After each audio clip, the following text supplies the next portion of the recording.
Hey everyone, Jonathan and Molly here, and welcome back to Savoring the Magic. We are two siblings who share a love of Disney, film history, and general nerdom, and all the details in between that make up modern day magic.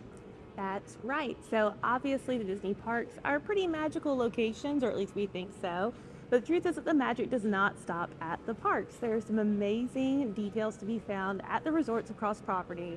So today we're going to take you to one of them. We are going to Disney's Wilderness Lodge. Right now we're at Disney Springs. Yep. We're going to hop a bus, go over there, show you guys how it's done. So that's the plan. So come join us on today's excursion.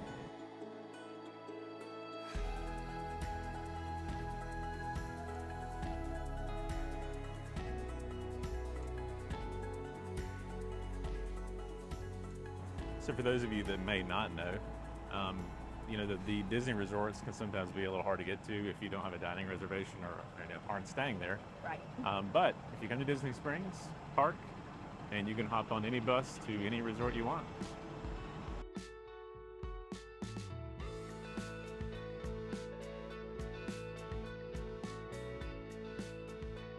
And we're here, yay! We have made it to, I think, probably one of the maybe top 5 best themed resorts, Yes. at least domestically. Well, eventually we'll do a whole video about Wilderness Lodge's theming. It's coming. Yeah, it is. This one and Animal Kingdom Lodge, I think, have the best lobbies of any place on property. Oh, man. Similar concept as well, so I guess it's really not surprising that we feel that way. Similar time frame of being built as well. Yes. Yeah, we're fixing to head in. You can see it. That's right. When you first get here, you pass the Buttons and Bells game arcade. Game arcade. And when you walk in here in the lobby, the very first thing to your left is the Mercantile, which I think we're going to check out. Yes.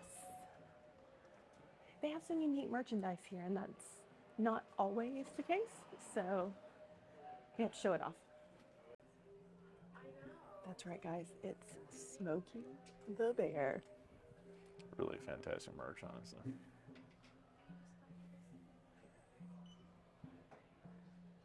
Only you can prevent forest fires. I like this one as well. Yes. Yeah, this is eventually going to happen in case there was any doubt. All of your Smokey Bear merchandise opportunities. Some of it's very retro as well. Yes. And you can't come to Wilderness without getting, some flannel. Or a moose. Or a moose. That's true. I do love these as well. Oh, yeah, the totems. Totems. Yeah. And they have some very cool magnets. Cool magnets. These are actually not too bad. I think these were about $30 maybe. Oh, that one. This one is free. It's free. It has no price. Oh, candy. All of these are free. I think they were like $35. They used to have a price. I don't know what they are now. Some cool mugs as well. And then you just get to the grand reveal. Right.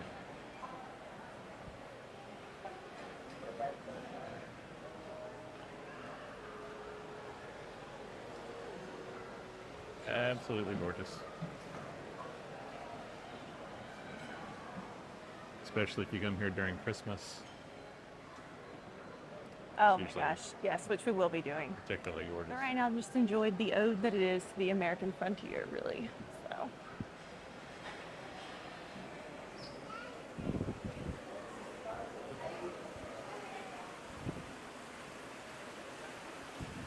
So before we head to the main event, we're going to grab some lunch. Yes. And Geyser whenever you're Point. here, Geyser Point, the way to go. They have a really great bison burger and salmon.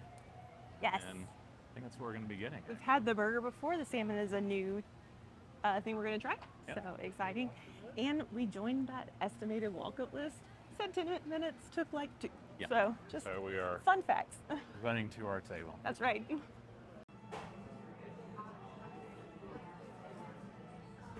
It's a little quick shot of the menu.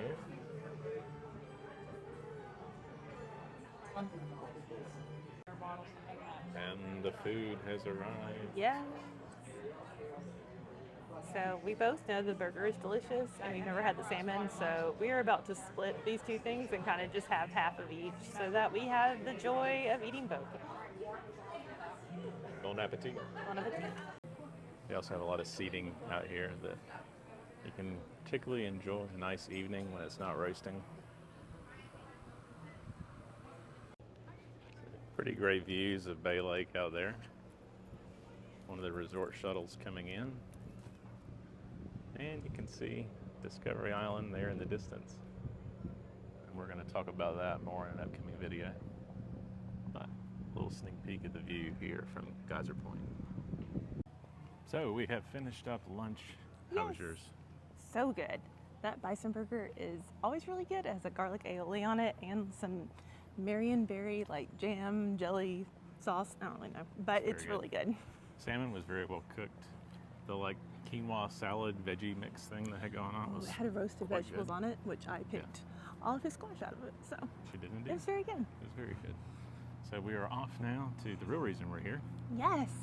Which is the train room. That's right. We'll call it a hidden gem at the resort, if you will. Not that Disney doesn't still do great themed resorts, but there was something about the 90s era. It was just a triumph of engineering. It is actually one of the best things about Eisner's legacy. It is, by far. And if you're coming off the buses, which is actually right over here, if you're coming from the buses, just take a right, and you'll see the sign for Boulder Ridge Villas. You have a nice covered walk. Got some triumphant music whenever you're getting to your resort. The American West. That's right. Howdy, Pilgrim. It does really feel that way, but it's cool. I kind of dig it.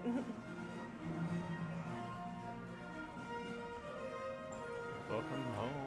And all guests. We're in the all guest category. We're in the all guests. Yeah. I wish I lived here, but that would be an expensive expenditure. So here we go. We have a nice map that has been Mickey-fied with the scenic line of the West. So this is a callback to the train that Walt had built at the Holmby Hills property that he and Lilly bought in 1949. The address was 355 Carolwood Drive, so of course the train had to be the Carolwood Pacific. So we're gonna go around the room, super cozy in here, and then we'll kind of get into the little details that can be found around it. So there are a ton of little details like the trinkets and the books in the cabinets, and even this fire grate with a train on it. So here is a photo of Walt actually on the Carolwood Pacific with guests. And the build-up to the Carolwood Pacific kind of started around 1947. Walt bought himself an early Christmas present, and of course it was an electric train set, and he set it up in one of the outer rooms that was close to his office at the studio. And of course he would invite people to come and look at it with him, and Ward Kimball and Ollie Johnston, two of the animators, were two of his fellow train enthusiasts. So they obviously came and visited him in that room, checked out the train, and it got them talking, and Ward Kimball actually built a full-size locomotive at his house, and then Ollie Johnston was in the process of building a 1/12 size engine at his. So that's kind of the beginning of some of this of, oh, maybe I need a train too. So Ollie invited Walt to watch the laying of his track and see the machine shop in Santa Monica where his locomotive was being built. Of course, Walt also saw Ward's train, and they both took Walt to the home of Richard Jackson to see his steam railroad at his Beverly Hills home. Couple that with Walt and Ward Kimball attending the Chicago Railroad Fair in 1948, and Walt was utterly convinced that he needed one of his own. He and Lillian bought the 5-acre Carolwood Drive property in 1949, and Walt was already convincing her to build a scaled-down railway to circle the property. He even drew up a legal agreement to convince her. And obviously he won that battle because there's a picture of him riding with the guest at his home. So we're gonna come back and look at these photos here in a little bit. But they actually have some other cars from the Lilly Belle over here, so let's go check that out. So the line was called the Carolwood Pacific, but Walt dubbed the 1/8 scale steam engine the Lilly Belle after his wife. It was the perfect size for adult passengers to ride atop the cars like Gulliver and Gulliver's Travels. The plans were drawn by Ed Sargent, a mechanical draftsman at the studio, and Roger Brogy, who made the castings and fittings in the machine shop. Walt himself learned to do sheet metal work and laid out and fabricated the headlamp and smokestack. He also built its whistle, flag stands, and handrails. Thanks in large part to the machine shop and prop shop at the studio, the train was created. A flat car, 2 boxcars, 2 cattle cars, 6 open-top gondolas, and a caboose. So now that we've seen this, there's some pictures with Walt and the Lilly Belle over here. So let's go look. So the Lilly Belle came to be at the studio. Roger Brogy and Ed Sargent were vital to that process. And here we see a photo of Brogy and Walt quite pleased with their progress. And we also have a picture of Walt, Ed Sargent, and Ward Kimball being very pleased with the first sounds of the Lilly Belle. Also, for the record, before it debuted at the Carolwood Drive property, a 300-foot test track was laid out on one of the studio stages, and studio workers were invited to take rides. The railroad passed its test, and another track was tested outdoors. Meanwhile, at the Carolwood Drive property, there was a lot of work going on. Building the Carolwood Pacific was as much about shaping the surroundings to match the ride as it was about laying the track to match the terrain. Trees and shrubs were relocated or brought in to block sight lines and muffle the train sounds on adjoining properties. And because Walt was Walt and ever the storyteller, he had specific plans for the track, and he also had to keep Lilly happy by not interfering with her flowers. The layout was roughly an oval with an additional figure 8 behind the house and a somewhat troublesome tunnel that ran beneath Lillian's flower garden in the front of the property. It was an expensive solution, so much so that Walt told his secretary to never tell him the final price tag. At the end of the day, between the uneven terrain and the crossing itself, the layout included 3 bridges, a 46-foot trestle, and 11 switches.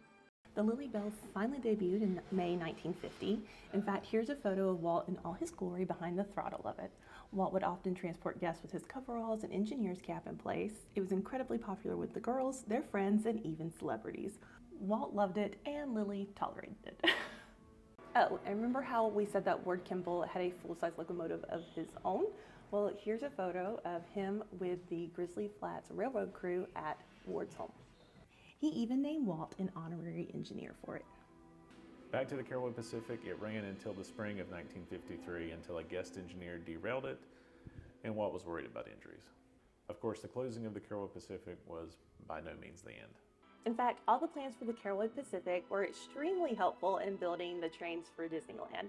This is a picture from June 18th, 1955, which I'm actually pretty sure was the first successful run of the train in the park, or at least the first successful run where the train's whistle worked. There was an earlier test where it did not work, and Walt was not pleased that it did not sound like a steam train. And here's Walt with a railroad handcar at Disneyland that was gifted to him by railroad historian Jerry Best. So we're going to end with this oil painting by Bob Byerley, which is really gorgeous. Trains and barns were quite influential for Walt as a child, but also into adulthood. He would literally visit the Southern Pacific Station in Glendale, a few miles from his Los Feliz home, just to watch the passenger trains pass through on their route to San Francisco. This painting shows him working on the Lilly Belle in his barn, but it also contains nods to his childhood experiences and his future experiences at Disneyland. So thank you for joining us on today's excursion. Next time you're at Wilderness Lodge, you'll have to come check out this room and all of its magical details for yourself. That's right. So if you like the video, be sure to like, comment, subscribe, let us know what you think. We're releasing videos every Wednesday and Saturday. But until next time, keep savoring the magic.